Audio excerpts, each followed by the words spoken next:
আছি, কেন আছো? এই কলিযুগের উদ্ধারের জন্য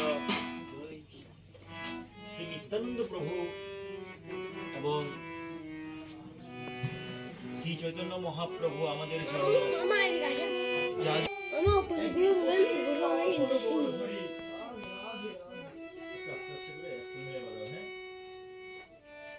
দাদার উদ্দেশ্যে বললেন, দাদাকে নিত্যানন্দ প্রভু বললেন, দাদা আমার মনে বড় দুঃখ।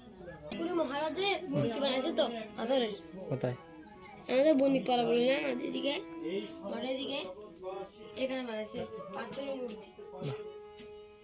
আমি চাই এই সমস্ত নবদ্বীপ এটা তো একদম মুখটা মিলেনি এত কোনো মানে মূর্তি প্রচুর মনে হচ্ছে, কিন্তু ওটাও তোলা হয়নি লক্ষ্মীর পিছনে।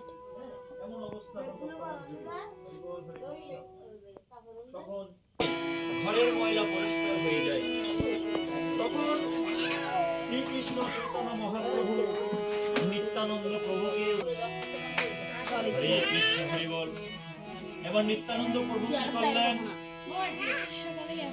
নিত্যানন্দ প্রভু হরে কৃষ্ণ মহামন্ত্র হরে কৃষ্ণ হরে এবার কিনা শুনে যে আর কৃষ্ণ কৃষ্ণ হরে হরে হরে রাম রাম রাম। সকলে একটু হরিনাম করতে পারি।